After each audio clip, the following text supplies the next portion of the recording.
अस्सलाम वालेकुम जी, क्या हाल है आप सबके? खैरियत से हैं? सर्दियाँ कैसी गुजर रही हैं? वीकेंड कैसा गुजर रहा है जो कि अब बिल्कुल ख़त्म होने वाला है। आई होप सबका बड़ा अच्छा टाइम गुजरा हो। तो जी शुरू करते हैं आज की फ्रेश ताज़ा तरीन हॉरर स्टोरीज़ के साथ। और as usual a very dear colleague of mine, उन्होंने मुझे इस एपिसोड के लिए सारी जो पैरानॉर्मल एक्सपीरियंसेस हैं वो बताएं। Thank you very much. तो उन्होंने जो मुझे सबसे एक बड़ी मज़े की बात बताई वो ये थी कि रहीम यार ख़ान जो है, वहाँ ये बिलीव किया जाता है कि इट इज़ अ हब, वो एक पूरा गढ़ है जिनों का। अब इसके पीछे क्या मिस्ट्री है, क्या है, ये तो अभी तक जो है वो सॉल्व नहीं हो सकी है, या ये समझ नहीं आई कि क्यों है। लेकिन वहाँ हद से ज़्यादा जो है पैरानॉर्मल एक्सपीरियंसेस होते हैं जो कि उनके साथ भी हुए। ये जब की बात है जब जो उनके हस्बैंड थे वो फौजी फर्टिलाइज़र्स में काम करते थे। तो उनकी पोस्टिंग रहीम यार ख़ान में थी। और वहाँ एक पूरी इनकी अलग से इनकी ऑफिस के लोगों के लिए एक बाकायदा पूरा नेबरहुड, एक कम्युनिटी बनी हुई थी। तो उन्होंने मुझे बताया कि मुझे वहाँ जो है अपने घर में जो है एक प्रेजेंस जो है फ़ील होती थी, और बाकी घर वालों को भी फ़ील हुई। लेकिन ये होता है ना, पहले कि आप यकीन नहीं करते या आप कहते हैं कि नहीं हमारा वहम था, तो आप एक दूसरे से इस बात का ज़िक्र नहीं करते। फिर ये हुआ कि उनके घर कोई उनके मिलने वाले आए। तो उनके साथ एक उनकी बुज़ुर्ग खातून जो थी, उनकी अम्मी थी या उनकी खाला थी, वो भी आईं। तो वो रूहानियत वग़ैरह और इन सब चीज़ों में बहुत दिलचस्पी रखती थी। माशाल्लाह बहुत पढ़ने पढ़ाने वाली खातून थी। तो जब तक वो उनके घर बैठी रही, जब तक तो वो नहीं बोली। जब वो वापस गईं तो उन्होंने अपने बेटे से कहा कि आप इनको प्लीज़ बताइए कि इनके घर में कोई प्रेजेंस है जो मुझे फ़ील हुई है, और वो ज़्यादातर इनके घर वालों की ही किसी की शक्ल में हमेशा नज़र आती है। और इनसे कहें कि अपने सुबह और शाम के अस्कार किया करें प्रोटेक्शन के, और घर को साफ़ रखें, नमाज का एहतमाम करें, जो कि यूजुअली बताया जाता है। तो ख़ैर वो जो थे उन्होंने कॉल किया, उन्होंने कहा कि जी मेरी जो अम्मी हैं उन्होंने मुझे ये बताया है, तो उन्होंने कहा है कि आपको मैं ज़रूर ये मैसेज पहुँचाऊँ। फिर जब सब घर वाले मिल के बैठे and then when they exchanged stories, तो amazingly they all came to know कि सब ने कोई ना कोई प्रेजेंस फ़ील की थी। कि जैसे मतलब किचन में कोई खड़ा हुआ है या पीछे से कोई गया है, और जब कभी they use to sight this presence तो वो उनके घर वाले ही की किसी की शक्ल में होती थी। तो खैर आई थिंक उनकी कुछ सालों में पोस्टिंग रही, तो उन्होंने फिर ये किया कि नमाज वगैरह सब पढ़ते थे, थोड़ा सा और अपने आप को उसमें रेगुलर कर लिया। अपने अस्कार वगैरह जो हैं वो उन्होंने सुबह शाम के सीरियसली ज़रा पढ़ना शुरू कर दिए। तो उन्होंने कहा कि फिर जो है ज़रा हमें एक वैसी, एक आपको पता है, एक ऑरा ऑफ प्रोटेक्शन आपको फ़ील होता है। तो शी सेड कि ये जो है ना ऐसे फिर हुआ। फिर उन्होंने एक और बात बताई कि जब वो स्पेशली नमाज़ पढ़ती थी तो उनको फ़ील होता था कि कोई उनके पीछे खड़ा हुआ है, और वो बस, और बाकायदा जब पीछे मुड़ के देखती थी इस तरह करके, तो पीछे कोई भी नहीं होता था। तो फिर उन्होंने उनका जो है किसी दिन उनका जाना हुआ वहीं के एक हॉस्पिटल में। जब वो हॉस्पिटल में गई तो उन्होंने वो जनरल वार्ड में अपने किसी मरीज़ को देखने गई। तो वहाँ उन्होंने देखा कि एक लड़की जो है वो लेटी हुई थी, और बहुत यंग सी लड़की थी, और मतलब बहुत उसकी बुरी हालत थी। जैसे मतलब डॉक्टर्स को ऐसे समझ नहीं आ रही थी कि इसके साथ हुआ क्या है, बड़ी कॉम्प्लिकेटेड सी उसकी कोई कंडीशन थी। तो वो उसको देख ही रही थी, तो उन्होंने कहा कि एक और वहाँ से लड़की एंटर हुई, और उसने कहा कि जी मैं इस लड़की को स्पेशली पता नहीं all the way from Islamabad या कराची देखने आई हूँ, क्योंकि इसके साथ कोई पैरानॉर्मल एक्सपीरियंस हुआ है, और ये पता नहीं किस जगह पे गई थी, वहाँ से जब से आई है तो शी इज़ नॉट नॉर्मल। फिर वो जो लड़की थी शी वॉज़ अ रिसर्चर और शी वॉज़ अ जर्नलिस्ट, तो उन्होंने मेरी कॉलीग को बताया कि जी रहीम यार ख़ान जो है it is famous, it is famous, it is a hub of jeans. और मेरे लिए भी, जैसे कि मैंने आपको बताया, कि ये बात काफ़ी नई थी। तो इसी तरह आपको पता है कि देखें बहुत सारे घर जो हैं, और स्पेशली एक कम्युनिटी में जो ऐसे घर होते हैं वो बहुत पुराने बने हुए होते हैं, तो उनमें अक्सर जो है जो जो वहाँ लोग रहे हैं उनको इस तरह की कोई प्रेजेंस फील होती है। जैसे मैंने अपने एक एपिसोड में आपसे ये वाक़या शेयर किया था कि मेरी एक और जो है कॉलीग, उनके हस्बैंड की पोस्टिंग थी मलीर कैंट कराची में। तो वहाँ जो उनका एक नेबरहुड था उसके अंदर उनको बहुत विविड प्रेजेंस फील होती थी, लोगों के बातें करने की आवाज़ आती थी और जो है उनको ऐसे फील होता था कि जैसे कोई मतलब धीमी आवाज़ में बात कर रहे हैं, बहुत सारे लोग खड़े होकर बात कर रहे हैं, और जब वो यहाँ देखते थे तो वहाँ कोई भी नहीं होता था।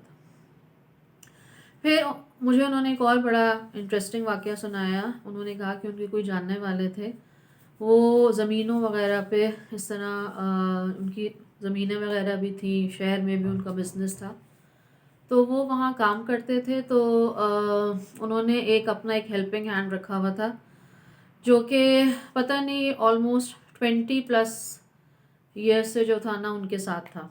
मतलब आप ये कह लें कि वो बच्चे से लेके बिल्कुल मतलब जवान हुआ था, बड़ा हुआ था। तो एक दिन क्या हुआ कि वो ज़मीनों पे, आपको पता है कि अक्सर रात को वही होता है कि आप अपने खेतों के पास में ही चारपाई वगैरह डाल के सो जाते हैं। तो उन्होंने रात को दोनों अपनी चारपाई साइड बाय साइड जो थे वो डाल के सो रहे थे, और अब जो उनके हेल्पिंग हैंड था he was now almost an old man, मतलब इतने सालों से उनका एक वफादार आप कह लें कि मुलाजिम था।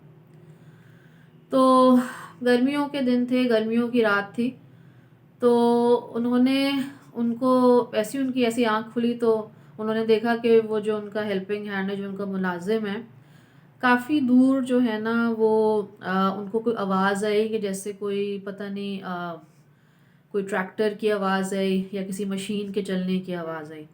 उन्होंने उसको कहा कि ऐसा करो कि तुम जाओ, वो आधे नींद में थे, उन्होंने उसको नींद में से आवाज़ दी कि जाओ ज़रा वो देखो क्योंकि मशीन वगैरह ऑन हो गई है, क्या हो गया खेतों में, देख के आओ ये कैसी आवाज़ आ रही है रात के वक्त। तो उसने कहा कि जी मैं देखता हूँ। खैर वो सो गए, लेकिन जब उन्होंने वैसी आंखें खोली तो उन्होंने देखा कि उसने वहीं से लेटे लेटे अपना हाथ कोई पता नहीं कितना 10-15 फीट लंबा किया और उस मशीन को बंद कर दिया। खैर ही वॉज लाइक उन्होंने कोई एक्सप्रेशन शो नहीं किया, which I think is a very brave thing to do. वो बिल्कुल चुप होके लेटे रहे, बट ही विटनेस दिस। उन्होंने फिर अपने किसी एक बुज़ुर्ग को कंसल्ट किया और उनको कहा कि जी ये मेरे साथ एक्सपीरियंस हुआ है और अब आप मुझे गाइड करें कि मैं क्या करूं। उन्होंने कहा कि देखिए आप ना उनको ये मत पता चलने दें कि आपको जो है पता चल गया है कि that he is not a human, वो जिन्नों में से हैं, उन्होंने इतने सालों आपकी खिदमत की है। आप उनसे वैसे ही कहते हैं कि देखो अब तुम इतने सालों से मेरे साथ हो, तो अब जो है मेरा ख़्याल है कि you no longer need to work for me, और आप अब आराम करें। तो उन्होंने कहा कि ज़रा ऐसी बहाने से उनसे बात करो, लेकिन उन्हें ये बिल्कुल मत पता लगने दो that you know the truth. तो खैर वो वापस आए, उन्होंने उनको बोला कि देखें आप इतने सालों से मेरे साथ हैं, आपने जवानी से लेके बुढ़ापा तक यहाँ गुजार दिया, मैं आपके से बहुत शुक्रगुजार हूँ, बहुत मैं आपकी खिदमत का सिला नहीं दे सकता, लेकिन अब मेरा ख्याल है कि आपको जो है ना आप रिटायर हो जाएं, ये बहुत एक मेहनत तलब काम है खेतों का, आप इसको छोड़ दें, और हमने बहुत अच्छा टाइम गुजारा, तो अब मेरे ख्याल में हम ये सिलसिला रोक देते हैं। तो उन्होंने ये कहा कि उसने आगे से कुछ नहीं कहा, उसने बस सर झुकाया, उसने कहा अल्लाह हाफिज़ और वो चला गया, और उस दिन के बाद से वो किसी को नज़र नहीं आया। तो देखें किस किस तरह के वाक़यात होते हैं और क्या क्या होते हैं। इसी तरह जो मुझे सारे वाक़ये सुना रही थी, उन्होंने फिर मुझे अपना एक और वाक़या सुनाया कि उनका जो घर है अभी जिसमें वो रहती हैं presently, it is near Shah Aladitta caves. तो वो ये कहती हैं कि मैंने जब अपना घर बनाया तो मेरी पहले ये कोशिश थी कि उसमें मैं सबसे पहले एक नमाज़ पढ़ने का कमरा बनाऊँ। कहती मुझे हमेशा से ये शौक़ था, क्योंकि मैं अपने हमेशा जो मेरे पेरेंट्स हैं उनसे मैं सुनती आई थी कि नमाज़ पढ़ने का जो कमरा है ना, मतलब हमें हमारी ख्वाहिश है कि हम भी अपना घर बनाएं और एक हमारा नमाज़ पढ़ने का कमरा हो। तो उन्होंने कहा कि जब मैंने अभी अपना घर जब बनाया, सबसे पहले मैंने नमाज़ पढ़ने का कमरा बनाया है, उसको मैं खुद ही साफ़ करती हूँ और उसमें हमेशा मगरिब के वक़्त मैं एक लाइट ऑन कर देती हूँ और जो खिड़की है वो किबले की तरफ है। तो वो कहती हैं कि मतलब मैं अक्सर जब वहाँ नमाज़ पढ़ती हूँ तो मुझे जो है अगेन कभी-कभी ये फ़ील होता है कि कोई मेरे पीछे खड़ा है या कोई इस तरह गुज़र के गया। लेकिन देखें, वो एक ऐसी फ़ीलिंग होती है कि मतलब आपको डर नहीं लगता, बिकॉज़ आप नमाज़ पढ़ रहे हैं, डेफ़िनेटली आप मतलब ऐसी कोई बात तो नहीं कर रहे। तो मेरा ख़्याल है कि it's fine, it's perfectly fine, लेकिन उनको ये हमेशा एक जो है ये चीज़ फ़ील होती है। और उसके अलावा वो कहती हैं कि मतलब बिकॉज़ आपको पता है कि शाह अल-लतिता केव्स जो हैं they are also believed to be मतलब हॉन्टेड। अगर आपने देखे हों तो वो बहुत एक गार के अंदर दूसरा गार है और बहुत ही एक मतलब दिन में तो चलो फिर भी वो थोड़े सही लगते हैं, लेकिन शाम के बाद आप सोचें कि उनका जो क्या एक वहाँ माहौल बन जाता होगा। तो उनकी जो जो उनकी स्ट्रीट है उससे बिल्कुल अगर आप स्ट्रेट जाएँ तो you can reach Shah Allah caves. तो वो ये कहती हैं कि अल्हम्दुलिल्लाह हम लोग सारे अपने अस्कार वगैरह सब कुछ करते हैं, इसीलिए मतलब हमें कभी-कभी ऐसी कोई प्रेज़ेंस फ़ील होती है, बट हम मतलब हमें कभी कोई नुकसान नहीं पहुँचाया, कभी ऐसा कुछ नहीं किया। और वो अपनी तरफ से ये कोशिश करती हैं कि जैसे ही मगरिब हो वो सारी लाइट्स ऑन कर दें, क्योंकि डेफ़िनेटली उसके आस-पास थोड़ा जंगल है, थोड़े पहाड़ टाइप हैं। और ये बात हम लोगों ने पहले भी डिस्कस की थी कि देखें जो जिन हैं वो पहाड़ों में, गारों में, दरख्तों में, जंगलों में जो है उनका बसेरा होता है। तो और फिर उन्होंने इसी तरह एक और हॉन्टेड कमरा कह लें या घर कह लें उसका वाक़या सुनाया, जो कि F7-1 में एक घर है। तो उन्होंने कहा कि उनके कोई जानने वाले हैं, उनका वो घर है। तो वहाँ उन्होंने कहा कि एक दफ़ा उन्होंने कुछ लोगों की दावत की और काफ़ी लोग मतलब आस-पास से उनके रिश्तेदार, फैमिली, फ्रेंड्स वग़ैरह सब वहाँ आए हुए थे। और जब वो सब बैठे हुए थे, बातें-शातें कर रहे थे, तो उनमें से एक खातून जो थी उन्होंने ऐसे ही यूँ करके ऊपर देखा नज़र उठा के, तो उन्होंने कहा कि कोई कम से कम आप कह लें कि 9 फीट ऑलमोस्ट 9 फीट टॉल जो था ना, एक आदमी खड़ा हुआ था, सूटेड-बूटेड। मतलब मुझे एक बहुत अम्यूज़िंग सी बात लगी। He was almost 9 feet tall. वो बिल्कुल सूटेड-बूटेड ऐसे खड़ा हुआ था और वो यूँ करके ना with a very amusing smile on his face ऐसे ना वो सबको देख रहा था कि ये सब बातें कर रहे हैं, खा पी रहे हैं, हल्ला-गुल्ला कर रहे हैं। तो पहले तो यूँ करके उसे देखती रही, उन्हें यकीन नहीं आया, लेकिन वो भी उन्हें ऐसे करके ना देखता रहा कि मतलब it was a kind of a steering match. तो फिर I think a good 1 minute और सो उसके बाद वो फिर गायब हो गया। उन्होंने कहा वो देखो इस तरह करके, तो सबने कहा क्या हुआ? देन शी टोल्ड एवरीवन कि भई मैंने यहाँ एक बहुत ही जो लंबे आदमी को देखा था and he was completely suited booted और वो जो है वो इस तरह कर रहा था, हमें सबको देख रहा था। तो ख़ैर आपको पता है कि बहुत सारे घर हैं और बहुत सारे घरों में कोई ना कोई ऐसा कमरा, कोई ना कोई ऐसी जगह है जहाँ लोगों को प्रेज़ेंस फ़ील होती है।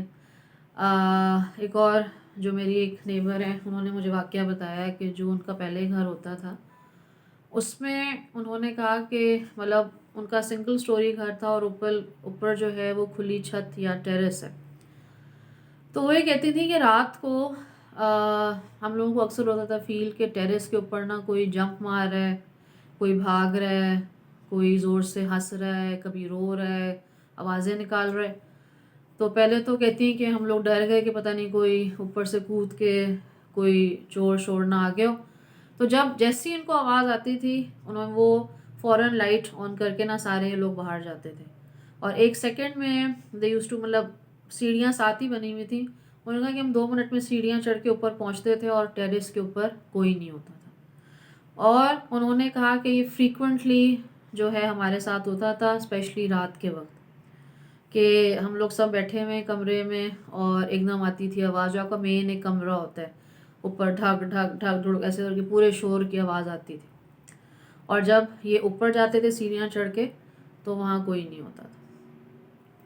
तो जी ये आज के मेरे थोड़े बहुत वाक़यात थे और मैंने एक रिसेंटली मैंने अपने, अगर आप मेरी पोस्ट देखी हो इंस्टाग्राम की, तो मैंने जो है उसमें एक मूवी का जो है एक पोर्शन लगाया है विच इज़ टाइपराइटर। आप वैसे ये it's a kind of an episode on Netflix, I think 5 या 6 इसके एपिसोड्स हैं। तो अब मुझे कोई भी अगर अच्छी जो है इस तरह, मतलब मैं मूवी कोई मिले या कुछ होगी, definitely I will share it with you. तो उसका जो ट्रेलर का लिंक है I will leave it in the box below. आप ज़रूर देखें क्योंकि मुझे तो खैर बहुत अच्छी लगी। और I think it was release last year या इस तरह से। जो इसकी जो सेटिंग है वो गोवा में है। Goa is a very beautiful, you know, one of the beaches of India. साथ वहाँ माउंटेन्स भी हैं। तो वहाँ ये उन्होंने स्टोरी सेट की है in a very you know like very majestic, लेकिन बट एक ईरी सी विला जो है जिसका नाम है बारदेस विला, उसमें उन्होंने ये जो है पूरी स्टोरी सेट की है। और जो उसके जो 3 जो मेन कैरेक्टर्स हैं वो उसमें से 4 जो हैं वो बच्चे हैं। आई थिंक ग्रेड 5 या 6 के जो बच्चे हैं वो उसके मेन कैरेक्टर्स हैं। They have this kind of a ghost club, लेकिन then things get very serious. और मतलब बड़ी एक ईरी और क्रिंजी सी आपको एक फीलिंग आती है।